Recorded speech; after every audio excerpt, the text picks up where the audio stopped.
It was shocking to find them online. I would ask any of your viewers to understand and empathize with if their child was murdered.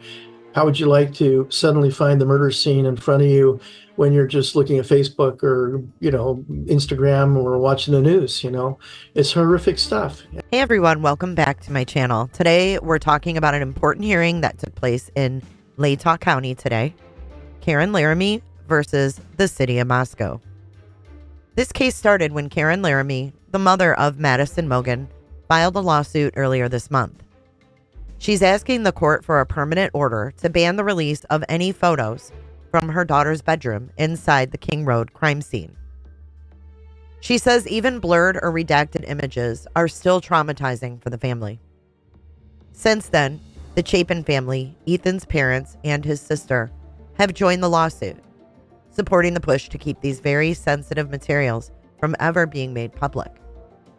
Fast forward to today's hearing. Judge Megan Marshall heard arguments from both sides. At the end of the session, she said she would take the matter under consideration before making a final ruling. In the meantime, she extended the restraining order that was already in place. That means for now, all crime scene photos remain sealed and cannot be released. Let's take a look at some key points from that meeting today. Let's take a look at some key points from the hearing today. Record here in Latah County. This is Karen Laramie versus the city of Moscow. This also includes and was recently amended in this matter. The amended criminal complaint amended complaint in this matter includes Miss Laramie as original petitioner. It also now includes Stacy Chapin, James Chapin, and Maisie Chapin, all as plaintiffs in this matter, versus the city of Moscow as the defendant. This is CV 2925755.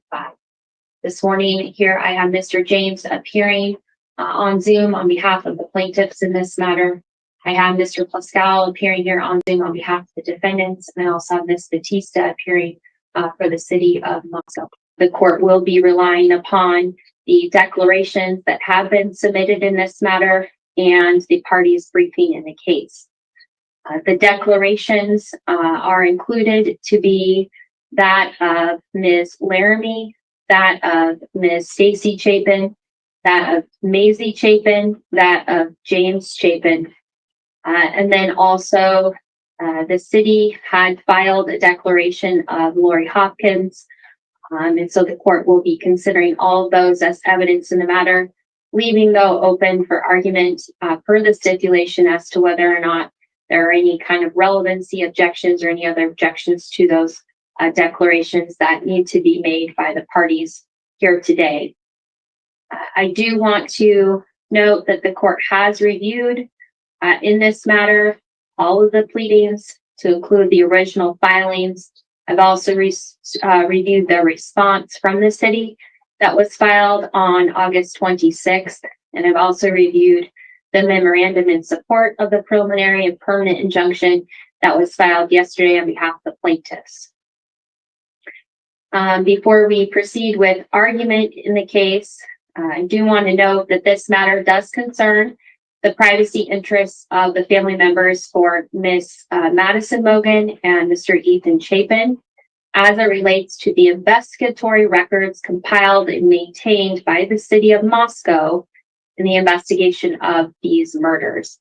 This proceeding does not pertain to any other agencies that may have been involved in this investigation. At this point in time, the only defendant in this matter is the city of Moscow.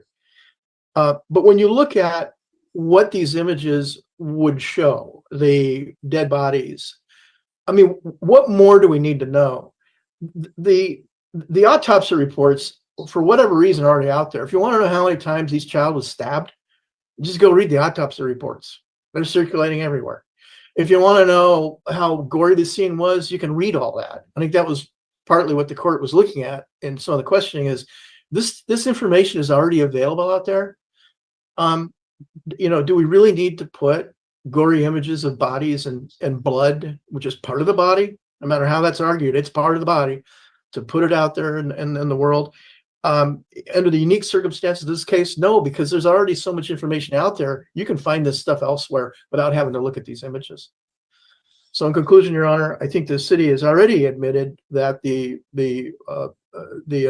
statutory unwarranted invasion of personal privacy interests apply, because they've already interpreted the statute to redact images before any of this got started. And the question then gets to be, where's the line for the court? And I think the court has already found that the death scene images are over the line. We think some audio and some other images are over the line. And we respectfully ask the court to enter the permanent injunction. Thank you. All right, thank you, Mr. James. All right, thank you, counsel, for your submissions, including the briefing on this. I am going to take the matter under advisement and issue a decision. In the meantime, the temporary order that is in place specifically was in place until an extension is granted or the order is vacated upon further hearing. The temporary order will remain in place pending the court's decision. I am going to issue an amended temporary restraining order, however, because the original order did just prohibit disclosing any images, audio, or video depicting the inside of Madison Mogen's bedroom. Given the additional plaintiffs in the matter and the city's agreement at this point in time, based upon the argument presented in answer to the court's question, that if the court does find there's a privacy interest ultimately for these families, that privacy interest would extend to the other, at least decedents, victims' families, without filing a suit in the matter. I'm going to just extend the temporary restraining order to include that there wouldn't be any disclosure of images, audio, or video depicting inside of Madison Mogen's bedroom, I am going to say at this point in time, of the Madison Mogen's bedroom, Haley Gonzalez's bedroom, which was also black boxed at one point in time, and then Xana Kernodle's bedroom, in which Mr. Ethan Chapin was located. At this point in time, just so that there aren't any additional release with those things until we can get at least a final decision here. Quite frankly, I think the court has made clear in its temporary order decision that was issued on August 15th that I think we are really looking at the death scene images, whether or not those should be released, and if so, to the extent of which, whether they're blurred or otherwise redacted, what that is going to look like so as not to cross the threshold of the unwarranted invasion that's being asserted. But again, I thank counsel for your time here this morning, as well as your briefing on the issue and the declarations. I will take the matter under advisement and we will be in recess for today. Anything further, Mr. James, in this matter?